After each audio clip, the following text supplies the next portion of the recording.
तो हमने पिछले वीडियो में, नमस्कार विद्यार्थी मित्रों, आज हम फिर से मेरे रजा साहब का जो दूसरा भाग है और अंतिम भाग है उस पर आज हम नज़र डालने वाले हैं। मेरे रजा साहब के बारे में बताया जाए उतनी बातें कम है कि किस प्रकार से ये इंसान हमें उनसे कुछ सीखने के लिए प्रेरित करते हैं। जो उनके गुण है सर्वधर्म समभाव, जो हर इंसान को अपने अंदर लेना चाहिए, वो इसमें बताया गया है कि किस प्रकार से हमने पिछले इसमें देखा था कि वो अपने धर्म के साथ साथ हिंदू ईसाई सभी धर्म को मानते थे, गणपति की भी पूजा करते थे और रविवार को वो चर्च भी जाते थे। उनके स्टूडियो में आप देखेंगे तो ये सब चीज़ें आपको वहाँ पर नज़र आती थी। और जब उन्होंने लेखिका के अंदर का कलाकार पहचाना तो उन्होंने उन्हें तुरंत कहा कि आपको पेरिस आना होगा क्योंकि आपका वहाँ पर उज्जवल भविष्य है। यहाँ तक हमने पिछले वीडियो में देखा है और ये एक महान कलाकार के स्वभाव को दर्शाता है कि उनको अपने युवा जो कलाकार उनको प्रेरित करने में, प्रोत्साहन करने में कितना अच्छा लगता था। और बहुत कम लोग हैं जो अपने साथ अपने युवा कलाकारों को प्रोत्साहित करते थे। हम आज यहाँ से देखेंगे, यहाँ तक अपना पिछले पाठ में हो चुका है। छोटी सी छोटी बातें भी उनके लिए महत्वपूर्ण हुआ करती थी। बड़ी तन्मयता और लगन के साथ करते थे सब कुछ।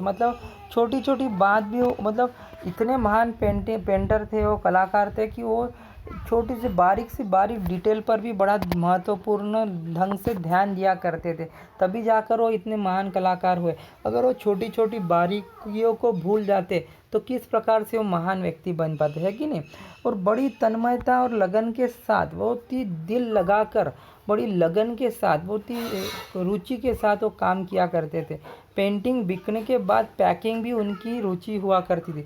अब पेंटिंग जब उनकी बड़ी बड़ी पेंटिंग लाखों रुपए में बिकती थी, उसके बाद वो उसका पैकिंग खुद अपने हाथ से उसका पैकिंग किया करते थे। उसमें भी वो बड़ी रुचि लेते थे। बिकने के बाद उनका काम हो गया ऐसे नहीं, उसके बाद उसकी पैकिंग भी बहुत अच्छे से करते थे।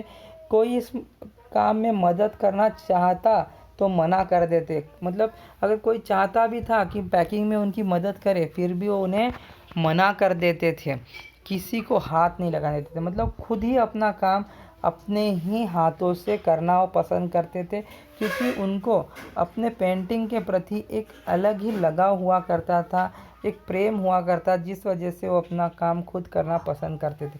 बड़े करीने से, बड़े तरीके से, धैर्य के साथ पैकिंग करते, बहुत प्यारे ढंग से, बड़े ही नाजों से वो अपने पेंटिंग को क्या करते थे, पैकिंग करते थे। कहते थे लड़की ससुराल जा रही है, उसे संभाल कर भेजना है। जिस प्रकार से लड़की, जो हमारे घर में लड़की होती है, उसका ब्याह होने तक हम उसको संभाल के रखते हैं और बाद में वो ससुराल चली जाती है, तो तब किस प्रकार से हम उसकी विदाई करते हैं, उसी प्रकार से बड़े ही प्यार से वो अपनी जो भी पेंटिंग थी उसकी विदाई करते थे, उसको बड़े ही नाजो संवार कर उसको भेजते थे। जब वह किसी को पत्र लिखते या कुछ भी और लिखते तो मत पूछिए, हर शब्द हर पंक्ति को नाप तोल कर लिखते थे। उनको अगर किसी को कुछ लिखना होता था तो बड़े ही प्यारे ढंग से वो लिखते थे, हर शब्द को नाप तोल कर, बड़े ही सोच समझ कर वो लिखते थे।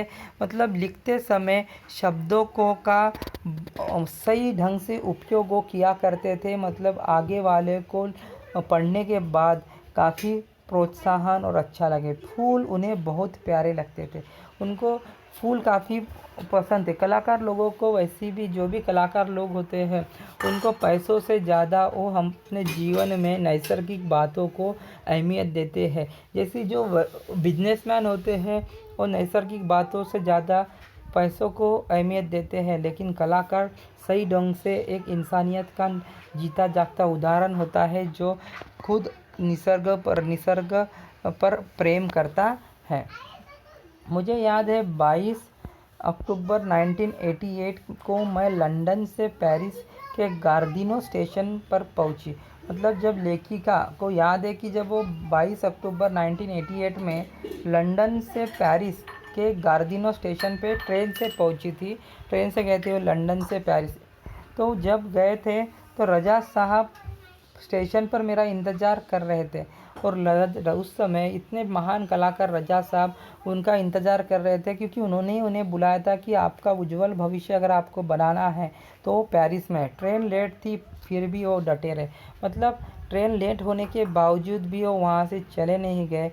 वो अपने जो आने वाले मेहमान थे उनका इंतज़ार कर रहे थे। मुझे मेरे हॉस्टल के कमरे पर छोड़कर ही हो गए। मतलब लेखिका नई थी पेरिस में, उन्हें वहाँ के बारे में ज़्यादा जानकारी नहीं थी, फिर भी उन्होंने लेखिका को हॉस्टल के कमरे तक छोड़कर वो वहाँ से उन्हें से रवानगी ली। एक दिन मैं बीमार होकर अपने कमरे में पड़ी थी। रात 11 बजे राजा साहब मेरे लिए दवाई भारतीय रेस्टोरेंट से खाना पैक कर आकर पहुँच गए। मतलब वो सिर्फ उन्होंने उनको वहाँ पर बुलाया नहीं, तो एक बेटी के समान उनका ध्यान रखा। जब एक दिन अचानक से लेखिका वहाँ पर बीमार पड़कर अपने कमरे में पड़ी हुई थी, तो रात को 11 बजे रजा साहब उनके यहाँ पहुँचे, उनके घर में, और वहाँ पर उनके लिए दवा वगैरह पहुँचाई और साथ ही जो भारतीय रेस्टोरेंट मतलब भारतीय होटल का खाना भी पैक कर कर उनके लिए लेकर गए। तो ये एक प्रकार का आत्मीयता, प्रेम उनके अपने देश वासी के प्रति और अपने जो शिष्य है उसके प्रति दिखाते हैं। मेरे घर वालों को भी उन्होंने फ़ोन किया, उन्होंने उनके घर वालों को फ़ोन किया लेखिका के, और उनको कहा कि आप लोग चिंता न करें, मैं हूँ पेरिस में सुजाता की चिंता करने के लिए। उन्होंने कहा कि कोई भी व्यक्ति अगर बाहर देश में होता है, अपने घर के लोग से अलग होता है, तो घर के लोगों को हमेशा चिंता बनी रहती है, क्योंकि दूसरे देश का जो वातावरण है वो हमारे देश से बिल्कुल अलग होता है। किसी किसी को सूट करता है, किसी किसी को सूट नहीं करता है, और जब सूट नहीं करता है तब हमारे तबीयत बिगड़ने के आसार काफ़ी बढ़ जाते हैं, और इसी वक्त हमें वहाँ कोई ना कोई संभालने वाला होना काफ़ी ज़रूरी होता है। तो ऐसी ही वहाँ पर उन्हें संभालने के लिए रजा साहब थे, जिन्होंने उनके परिवार को भी आश्वस्त किया कि आप बिल्कुल चिंता ना करें, ज़रूर से ज़रूर उसकी चिंता करने के लिए मैं यहाँ पर हूँ। हर बार जब मैं यहाँ रजा साहब पेंटिंग पूरी करते तो सबसे पहले एक दूसरे को दिखाते। दोनों पेंटर थे, एक के प्रति दोनों के मन में आदर सम्मान था, और जब भी रजा साहब पेंटिंग करते या लेखिका सुजाता बजाज जी पेंटिंग करते तो वो एक दूसरे को अपनी पेंटिंग दिखाते थे। दोनों एक दूसरे के ईमानदार समालोचक थे। समालोचक यानी एक में की जो भी गलतियां हैं, अच्छा या गुण दोष है, उसको प्रतिपादन करने वाला, मतलब क्या खामियां हैं, क्या अच्छाई है, उसके बारे में बताने वाला उसे कहते हैं। और ये होना काफ़ी अच्छा है। जितने अच्छे समालोचक होंगे उतना अच्छा होगा। हमने मुंबई, लंदन, पेरिस, न्यूयॉर्क में साथ साथ प्रदर्शनियां की, पर कई विवाद नहीं हुआ। मतलब दोनों ने मिलकर प्रदर्शनियां की, दोनों ने अपने पेंटिंग के प्रदर्शन दी, मतलब वहाँ पर भराए थे, और वहाँ पर उन्होंने लंदन, मुंबई, फिर भी लेकिन कहीं पर भी उनके वाद नहीं थे। दोनों के जो समझदार पना आपको यहाँ पर नज़र आएगा। दोनों एक में को काफ़ी अच्छे से समझते थे। ये उनके स्नेह और अपनेपन के कारण था। ये क्यों था कि इतने बड़े कलाकार होने के बावजूद वो उनसे स्नेह था, उन्हें उनसे प्यार था और अपनापन था। हिंदी उर्दू तो हमेशा ही बहुत ही अच्छी रही उनकी, मतलब अभी वो उर्दू भाषा के ही थे, तो इस वजह से हिंदी और उर्दू में उनकी अच्छी पकड़ थी, बहुत अच्छे से वो बोला करते थे। लेकिन उसके साथ साथ अंग्रेजी और फ्रेंच भी वो बहुत अच्छे लिखते थे। मतलब अंग्रेजी और फ्रेंच, मतलब क्योंकि अभी वो फ्रांस में रहते थे तो फ्रेंच भाषा उन्होंने सीख ली थी, और अंग्रेजी में भी उनकी बहुत अच्छे से वो लिखा करते थे, साथ ही बोला भी करते थे। कविताओं से बहुत प्यार था उन्हें, कविता काफ़ी पसंद थी, क्योंकि कलाकार थे तो कविता वगैरह जाहिर सी बात है उन्हें पसंद थी। शेर, गज़ल वो पुराने हिंदी फिल्मी गाने बड़े प्यार से सुना करते थे। शेर व शायरी, गज़ल, ये कलाकार की विशेषता, ये सब चीज़ें वो बड़े प्यार से, पुराने गाने बड़े प्यार से सुना करते थे। एक डायरी रखते थे अपने पास, हमेशा वो अपने पास एक डायरी रखते थे। तो पहले के ज़माने में मोबाइल वगैरह की कमतरता थी, जिस वजह से वो तब इन्वेंट नहीं हुए थे। इस वजह से हम डायरी रखते थे और डायरी में हम हर एक अच्छी बात का हम वहाँ पर क्या करते थे, हिसाब रखते हैं। मेरी बेटी हेलेना बहुत खूबसूरत हिंदी बोलती थी, तो वो उन्हें बहुत गर्व होता था। वे हमेशा उसके साथ शुद्ध हिंदी में ही बात करती थी। अब लेखिका जिनकी बेटी हेलेना, वो अपने फ्रांस में ही पली बड़ी हुई है, जिस वजह से उन पर फ्रेंच लोगों का ज़्यादा, उनके सभी मित्र फ्रेंच थे। फिर भी वो हेलेना जो थी वो काफ़ी अच्छी हिंदी बोलती थी, और इसलिए जो हैदर रजा साहब थे, उनको उनकी बेटी हेलेना पर काफ़ी गर्व था कि फ्रांस में आने के बावजूद, रहने के बावजूद उन्होंने अपनी जो हिंदी संस्कृति उन्हें नहीं छोड़ा था। वो बहुत ही सुंदर, और जब भी वो मिलते तो वो आपस में हमेशा शुद्ध हिंदी में ही बात करते। कौन? हेलेना और रजा साहब।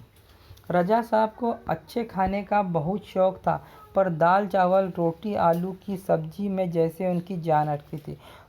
कलाकार थे, खानों में भी काफ़ी रुचि थी, उन्हें खाने का बहुत शौक़ था। तो ये होना ही चाहिए खाना, हम अच्छा खाना हमारे दिल तक पहुंचता है। तो उन्हें दाल चावल पसंद था, रोटी और आलू की सब्ज़ी में तो जैसी उनकी जान अटकी हुई रहती थी। प्रत्येक इंसान की जो खाने के प्रति जो रुचि है वो अलग अलग होती है। मैं हफ्ते में एक बार भारतीय शाकाहारी खाना बनाकर भेजती थी उनके लिए, उनके फ्रांसीसी दोस्तों के लिए। मतलब लेखिका क्या करती थी, हफ्ते में एक दिन शाकाहारी प्योर वेज खाना लेखक और रजा साहब और उनके जो फ्रांसीसी दोस्त थे उनके लिए, क्योंकि वहाँ के लोग काफ़ी भारतीय खाने को पसंद करते थे। रजा साहब के कुछ पुराने फ्रांसीसी दोस्तों को उनके जाने की खबर देने गई, तो फिर से एक बार उनकी दीवारों पर रजा साहब की काफ़ी सारी कृतियाँ देखने को मौका मिल गया। मतलब रजा साहब जब नहीं रहे, तब लेखिका उनके फ्रांसीसी दोस्त को मिलने गई, और उनको ये खबर जब उन्होंने दी, तब उनके भी दोस्तों के दीवारों, घर के दीवारों पर रजा साहब की बनी हुई पेंटिंग्स थी, जिनके कारण उनके प्रति जो यादें थी वो फिर से ताज़ा हो गई। मैं हमेशा कहती, रजा साहब मेरे एंजल गार्जियन यानी जो हमारा देखभाल, पेरेंट्स तो हमारे माता पिता तो हमारा देखभाल करते हैं, लेकिन हम जब बाहर जाते हैं तो वहाँ पर जो हमारे बड़े बुजुर्ग हैं उन्हें हम गार्जियन कहते हैं। जो कहते थे, रजा साहब हमेशा कहते थे कि आप मेरे एंजल गार्जियन हैं, तो मुस्कुरा देते थे। और सन 2000 के बाद से कहते थे कि क्यों, अब हमारी भूमिका बदल गई है, तुम अब हमारी एंजल गार्जियन हो। पहले रजा साहब जब लेखिका नई नई पेरिस में गई थी, तो उनके लिए रजा साहब एंजल गार्जियन थे, लेकिन जैसी जैसी रजा साहब की उम्र होने लगी तो वो भूमिका बदल गई, और अब जो लेखिका थी वो फ्रांस में अब पूरी तरह से सेटल हो चुकी थी। इस वजह से उन्होंने कहा कि अब तुम मेरी एंजल गार्जियन हो, मतलब अब तुम्हें मेरा संभाल करना होगा, क्योंकि अब उनकी जो उम्र थी वो बीत चली थी। अब मैं नहीं, क्योंकि अब वो नहीं थे, मतलब अब उनकी वो उम्र नहीं थी। तो जिस प्रकार से पहले रजा साहब ने उनकी देखभाल की एंजल गार्जियन बन के, अब लेखिका की ये बारी थी जो उनकी देखभाल करे। तो ये बहुत ही खूबसूरत पाठ है, जिसमें आपको रजा साहब और सुजाता बजाज दोनों महान कलाकारों के बारे में जानकारी मिली है। किस प्रकार से रजा साहब अपने युवा कलाकारों को प्रोत्साहित करते थे, उसके बारे में काफ़ी अच्छे से लेखिका ने चित्रण किया है। सर्वधर्म समभाव एक गुण उन्होंने बताया, जो हर इंसान, मानव और इंसानियत के प्रति कितना प्रेम था वो उन्होंने बताया। आज आप देखेंगे तो लेखिका का पूरा उज्जवल भविष्य बनाने के पीछे रजा साहब की ही मुख्य भूमिका थी। अगर रजा साहब उनको नहीं मिलते तो शायद आज लेखिका की प्रतिभा कोई पहचानता नहीं, और आज वो इतनी बड़ी कलाकार भी नहीं होती। तो कोई ना कोई हमारे जीवन में आता है जो हमें एक योग्य दिशा दिखाता है, जिसके कारण हम समाज में आगे बढ़ सकते हैं। तो ऐसी इंसान को हमने कभी भूलना नहीं चाहिए। ठीक है, तो इस पर आधारित मैं आपको एक टेस्ट देता हूँ, लिख लीजिए।